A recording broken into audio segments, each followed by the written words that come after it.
Docente, muy buenas noches. Mi persona es Brian Jesús Soriano Moras y la noche de hoy me tocó a mí exponer acerca de los riesgos exógenos o los riesgos geológicos externos. Bien, vamos a comenzar. Para poder dar introducción a esto, ¿qué es un riesgo geológico externo? Pues nosotros lo entendemos como aquello que se origina por agentes exógenos, o sea, agentes del exterior, como lo pueden ser el agua, el viento y también el hielo. Además, estos realizan procesos como, por ejemplo, la meteorización, erosión, transporte y sedimentación. Por lo general, estos riesgos pueden ser prevenidos. Se pueden prevenir. Pero el coste, aunque no es tan alto, es muy recomendable. Ya que el coste por tratar de solucionar los daños que se han causado debido a estos riesgos es muchísimo más alto. Bien, ahora digamos cuáles son los factores desencadenantes. En primer lugar tenemos el comportamiento de los materiales afectados por el agente geológico y de la existencia de las fracturas o puntos de debilidad. Además también de la topografía del terreno, el clima que determina en sí la cantidad y el tipo de agente que actúa, también la presencia o ausencia de cubierta vegetal y además muchas veces los factores que desencadenan esto, los procesos que desencadenan, bien, valga la redundancia, puede ser también la negligencia, o sea, la actuación del ser humano. Bien, ¿estos riesgos en qué se clasifican? Estos riesgos se clasifican en un total de 5. Tenemos en primer lugar al movimiento gravitacional de ladera, a las subsidencias y colapsos, a suelos expansivos, inundaciones y dinámica litoral. Comencemos hablando de los movimientos gravitacionales de ladera. No sé si se puede apreciar bien, pero esto vendría a ser ese tipo de riesgo. Bien, para poder explicar esto, ¿de qué se trata? Pues de deslizamientos de materiales a favor de la gravedad, o sea, con ayuda de la gravedad. Debido a su propio peso, afectan dos tipos de factores. ¿Cuáles son estos? Los factores condicionantes y el otro que son los desencadenantes. En los factores condicionantes lo que tenemos son los litológicos, los estructurales, climáticos, hidrológicos, topográficos y la vegetación también. En los factores desencadenantes tenemos a las fuertes precipitaciones, erupciones volcánicas, variación en el volumen del terreno, acumulación del escombro o construcciones en la cabecera. Ya.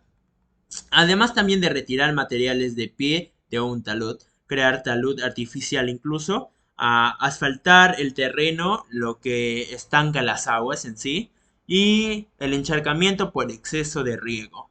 Bien, este tipo de riesgo se clasifica de dos formas: movimientos de masa y desplazamientos de materiales individualizados. En movimientos de masa tenemos a los colapsos de barro y los deslizamientos. Y por otro lado, en el deslizamiento de materiales individualizados, ojo, ojo con eso, tenemos a los desprendimientos y las avalanchas. Bien, en movimientos en masa está, como dije, colapsos de barro. ¿Y qué es esto? ¿De qué se trata? Pues es sencillamente un flujo o caída continua y rápida de materiales plásticos, como vendría a ser las arcillas, limos y el agua, a favor de la pendiente, lógico, sin que haya un plano de rotura. La velocidad es más rápida, se sabe, en la parte superior del talud.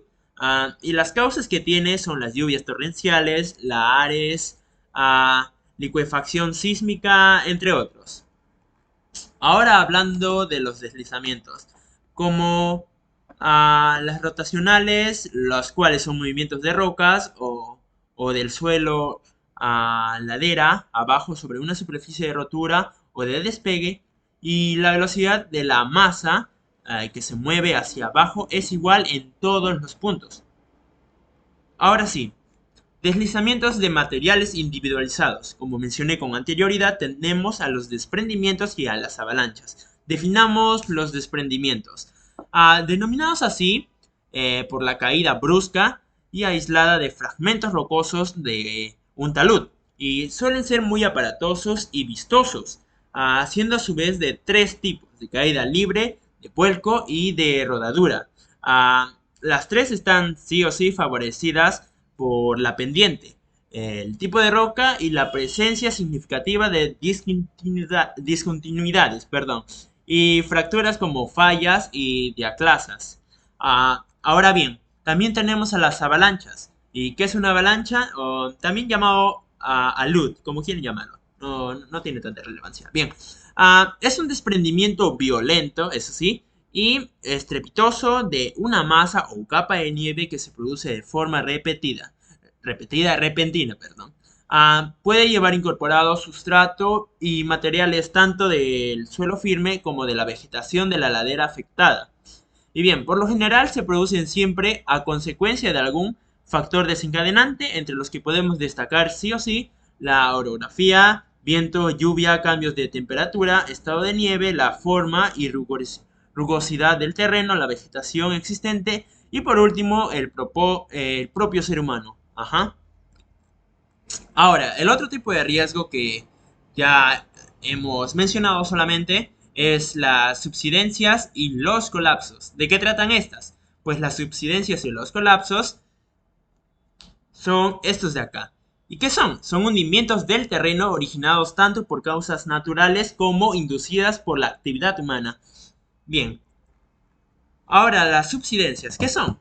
Pues es el hundimiento lento y paulatino del suelo, como la compactación del terreno al extraer fluidos, así como el agua o el petróleo, u originados por fenómenos de licuefacción sísmica.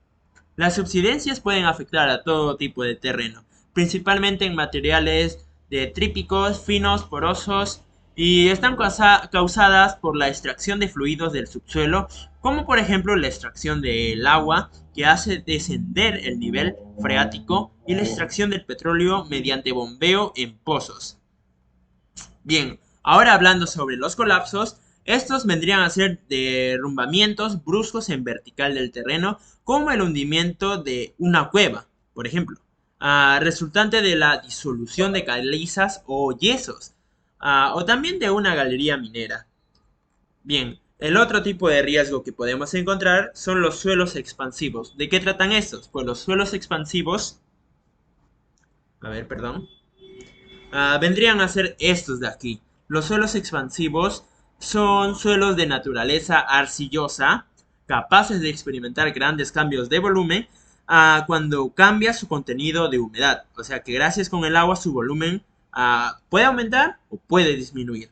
Ya, al desecarse, perdón, se produce una retracción.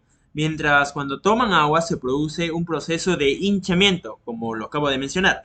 Estos cambios de volumen pueden originar movimientos inadmisibles en la cimentación que pueden dar lugar a la aparición de grietas importantes, desplomos, giros de edificio, derrumbamientos parciales o totales incluso.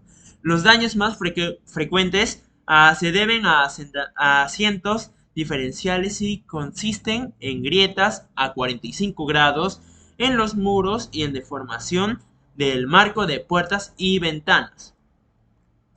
El otro tipo de riesgo que podemos encontrar son las inundaciones. Estas son desbordamientos de agua temporales hacia terrenos que normalmente están secos. Acá podemos ver una inundación que se produjo hace unos 5 años en Perú. Bien, estas inundaciones son el tipo de desastre natural más común de todo el lugar, de todo el mundo. Ah, el, no, perdón, las inundaciones pueden producirse por consecuencia de la lluvia, nieve, tormentas costeras, marejadas ciclónicas, desbordamientos de represas y otros sistemas de agua incluso. También pueden desarrollarse de manera lenta o rápida. Las inundaciones repentinas pueden ocurrir sin advertencia, como bien sugiere el nombre, repentino. Ah, Bien, por último tenemos al riesgo que se denomina dinámica litoral, que vendría a ser esto de acá. Las costas, están sometidas a la acción de los agentes marinos como son el viento, el oleaje, las mareas y los corrientes. Bien, en ocasiones esta dinámica litoral genera peligros y riesgos asociados a cuando los fenómenos pueden considerarse anormales, como pueden ser las grandes olas asociadas a temporales, a las subidas y bajadas rítmicas de carácter mareal y las variaciones del nivel del mar. A toda esta problemática se le superponen los posibles escenarios relacionados con el cambio climático, destacando su posible implicación en el ascenso del nivel del mar y el aumento del número temporales. Otros peligros que pueden afectar al litoral son los tsunamis, a grandes olas destructivas generadas por terremotos en la mayoría de casos. Y bien, los tsunamis en menor medida por otras causas como deslizamientos y actividades volcánicas, entre otros. La ocurrencia de todos estos fenómenos puede derivar en dos peligros fundamentales que afectan a la zona litoral: las inundaciones costeras y la erosión o acreción costera.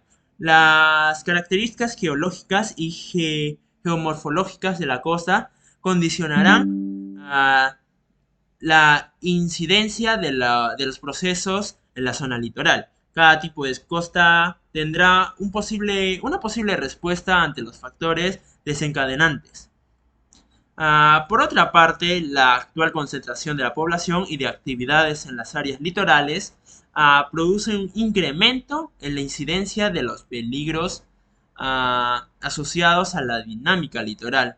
La ocupación de la costa y los procesos de urbanización, desarrollo turístico e industrial de la misma implican modificaciones de la franja costera y pueden influir de manera determinante en el funcionamiento del sistema litoral y la incidencia de los peligros. Bien, docente, eso sería todo de mi parte. Espero que la exposición haya sido clara. Y bien, me despido. Soy Brian Jesús Soriano Moras y hasta aquí es mi exposición. Adiós.